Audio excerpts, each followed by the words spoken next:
Assalamualaikum warahmatullahi wabarakatuh. Waalaikumsalam warahmatullahi wabarakatuh. Sebelum kita mulai anak-anak, silakan untuk ketua kelas untuk pimpin doa. Sebelum memulai kegiatan pembelajaran, ada baiknya kita berdoa. Selamat pagi anak-anak.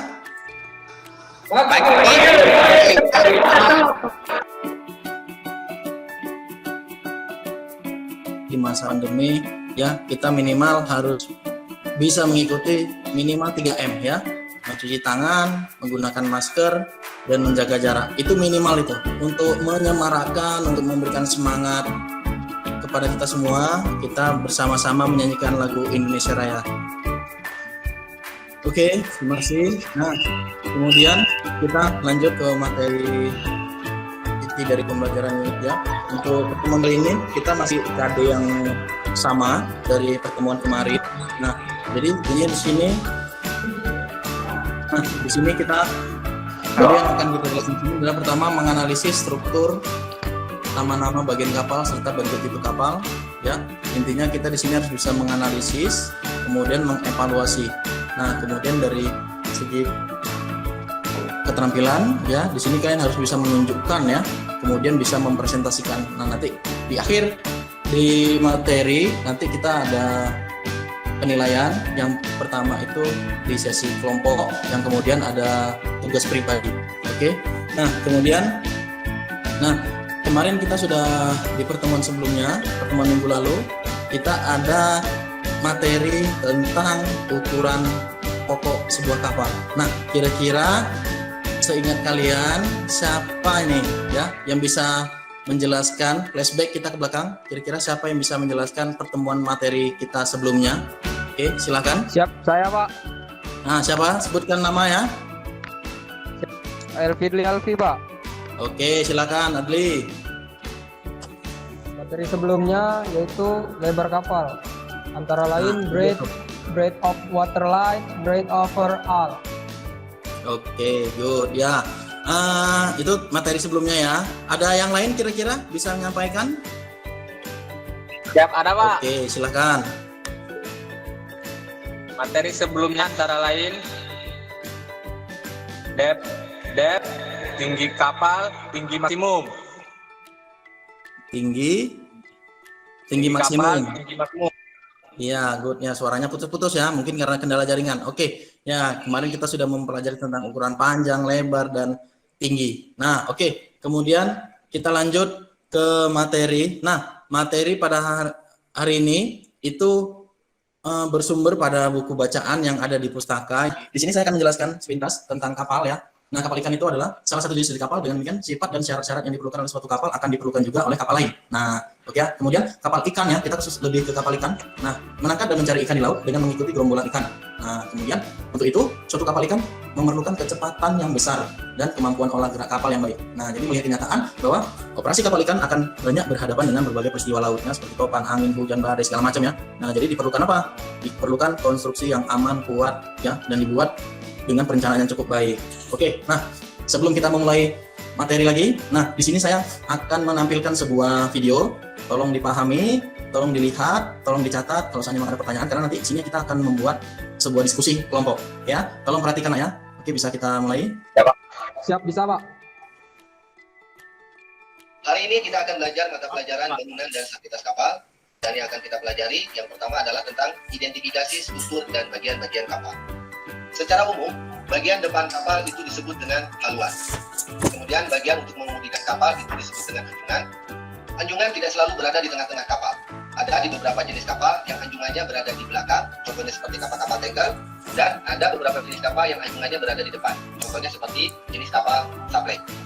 Dan bagian yang berada di belakang itu disebut dengan buritan. Kemudian selanjutnya, bagian seluruh samping kapal itu disebut dengan lambung kapal. Lambung kapal itu dibuat sepasang, yaitu lambung kiri dan lambung kanan. Untuk lebih jelasnya, kita lihat identifikasi struktur dan bagian-bagian konstruksi kapal secara melintas. Mulai dari bagian depan kapal, di situ ada sebuah tangki yang namanya tangki ceruk haluan. Jadi di sini ada sebuah tangki yang disebut dengan tangki ceruk haluan. Dan nanti pun di belakang ada tangki ceruk buritan. Disebut dengan tangki pasti diisi dengan muatan cair. Mengapa di depan maupun di belakang ada sebuah tangki yang diisi dengan muatan cair? Pada intinya adalah untuk stabilitas kapal atau untuk keseimbangan kapal. Karena muatan cair paling mudah untuk dipindahkan. Kemudian ke atas sedikit, di situ ada sebuah bak disebut dengan bak rantai. Bak rantai itu artinya adalah untuk menyimpan rantai jangkar. Lebih jelas kita lihat gambaran seperti ini. Ini terlihat mesin jangkar dan ini adalah jangkarnya. Untuk menyimpan rantai jangkar yang begitu banyak, maka kita harus membuat bak rantai supaya memudahkan dalam berarea atau menurunkan jangkar dan menghibur jangkar atau menarik jangkarnya. Kita lanjutkan, selanjutnya bagian yang C atau gudang. Ini adalah sebuah gudang tempat penyimpanan alat-alat kerja. Biasanya pintu masuknya lewat di sini. Biasanya di dalam gudang tersimpan alat-alat kerja harian seperti pakaian kerja atau perlengkapan kerja lainnya. Kemudian ke atas sedikit, bagian D disebut dengan geladak akil. Setiap ada bangunan yang berada di depan itu disebut dengan akil, yang berada di bagian tengah disebut dengan anjungan, dan yang berada di belakang itu disebut dengan kimbul. Maka geladaknya pun disebut dengan geladak akil. Geladak adalah bagian yang menutupi bagian atas kapal, tempat untuk semua ABK berjalan ataupun untuk melakukan pekerjaan. Kita bisa lihat gambarannya seperti ini. Ini adalah sebuah geladak, tempat untuk berjalan atau melakukan pekerjaan. Berada di depan disebut dengan geladak akil. Kemudian ini berada di atas anjungan, maka nanti akan disebut dengan geladak anjungan. Atau ini yang berada di belakang disebut dengan geladak kimbul. Kemudian selanjutnya bagian E disebut dengan tangki bahan bakar. Ingat, tangki adalah ruangan untuk diisi dengan muatan cair. Dan khusus untuk tangki bahan bakar, biasanya terdapat dua tangki, yaitu tangki bahan bakar di depan dan nanti ada tangki bahan bakar di belakang. Dan tetap intinya adalah untuk stabilitas kapal atau untuk keseimbangan kapal. Karena bahan bakar akan selalu dipakai setiap hari, maka muatan yang menyusut setiap hari adalah bahan bakar. Maka dalam penggunaannya kita harus bergantian antara tangki bahan bakar di depan dan tangki bahan bakar di belakang. Sedikit bergeser ke belakang, ini adalah namanya palka. Palka adalah tempat menyimpan muatan. Terlihat ruangan paling besar adalah tempat penyimpanan muatan. Karena memang fungsinya kapal adalah untuk membawa muatan. Khusus untuk kapal-kapal yang membawa muatan-muatan yang harus dibekukan, contohnya adalah ikan atau daging, maka sebelum muatan tersebut dimasukkan ke dalam palka, harus didinginkan terlebih dahulu atau kita masukkan ke dalam ruangan pembekuan terlebih dahulu. Setelah muatan tersebut menjadi beku, barulah kita menyusun rapi di dalam palka. Sedikit ke belakang, bagian H yaitu kamar mesin. Kamar mesin atau engine room adalah tempat untuk menyimpan mesin induk sebagai tenaga penggerak utama dari kapal tersebut. Di luar akan terlihat, apabila di situ kelihatan cerobong asapnya, maka pasti di bagian bawahnya adalah kamar mesin. Selanjutnya bagian I adalah tangki air tawar. Seperti yang telah dijelaskan, di depan maupun di belakang pasti ada sebuah tangki, yang pada intinya adalah untuk keseimbangan kapal. Sedikit bergeser ke bagian bawah, itu ada dasar berganda, atau kita menyebutnya dengan tangki dasar berganda. Ingat, disebut dengan tangki pasti diisi dengan muatan cair.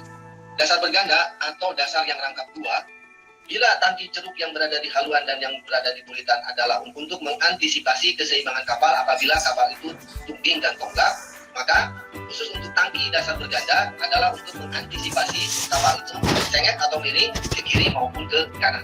Kemudian selanjutnya, bagian yang paling bawah kapal itu disebut dengan lunas kapal. Bergeser ke belakangnya, itu ada lini baling-baling untuk menutupi baling-baling, dan diteruskan dengan bagian paling belakangnya itu adalah lini bulitan.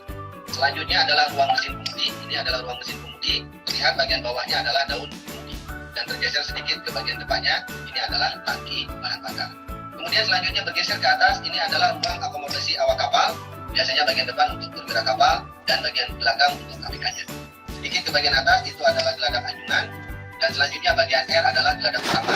Biasanya geladak utama ini dibuat secara tidak terputus dari haluan sampai ke bulitan, meskipun kita tidak bisa melewatinya. Kemudian ini selanjutnya adalah daun putih seperti yang tadi sudah dijelaskan, dan yang paling depan ini adalah tinggi haluan. Bagian yang berada paling depan kapal itu disebut dengan tinggi haluan. Demikian penjelasan tentang struktur dan bagian-bagian kapal. Semoga bermanfaat.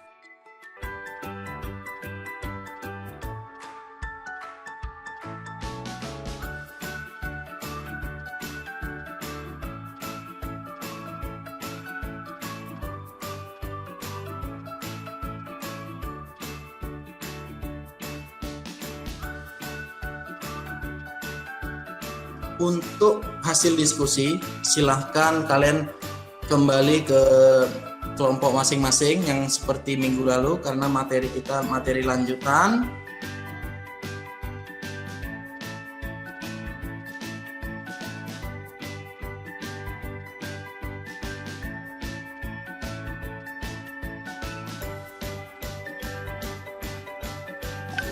Gimana?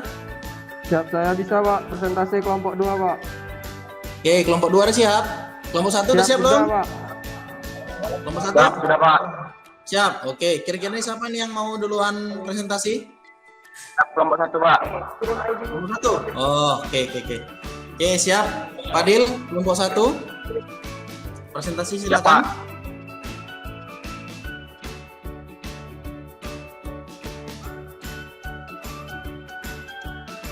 Kelompok 2 siap?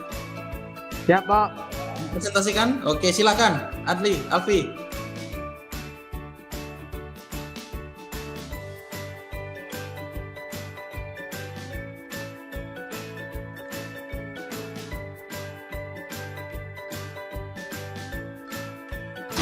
Apa yang pertanyaan yang mau disampaikan dari kelompok 1 atau kelompok 2?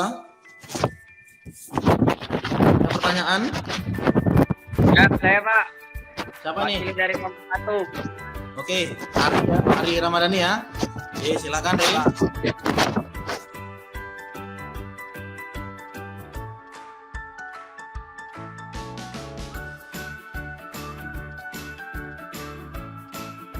Oke, terima kasih Iskandar Sukma. Oke, gimana Ari? Jelas? Siapa yang bisa memberikan kesimpulan ini? Pertemuan hari ini. Oke, Ferry. Siap, saya, Pak. Silakan Ferry.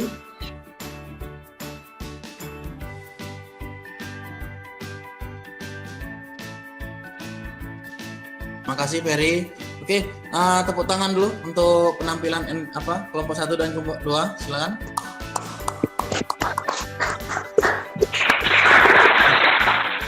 Oke. Nah, jadi untuk pertemuan kali ini ya, tadi teman kalian sudah memberikan sebuah kesimpulan ya, bubble bottom itu adalah sebuah ruangan kekuatan kapal secara membujur maupun melintang, merah kambangan ya, biasa di situ sebagai tanda sebuah kapal berlayar di daerah dengan perairan yang berbeda-beda ya, mungkin perairan kutub kah, ataukah perairan air tawar kah, atau perairan air payau dan lain sebagainya. Oke, jadi mungkin ini aja pertemuan kita kali ini. Nah, jadi untuk pertemuan ke depan kita membahas tentang jenis-jenis kapal. Oke, bisa dimengerti kalian konsisten? Siap, bisa Pak. Ya, oke. Ya, jadi untuk memperjelas lagi, mohon anak-anak silahkan jangan lupa isi LKPD-nya. Oke, terima kasih. Oke, untuk ketua kelas silahkan siapkan dan pimpin doa.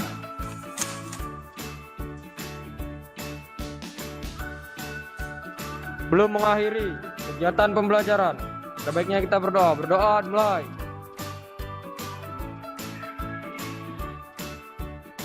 Berdoa selesai.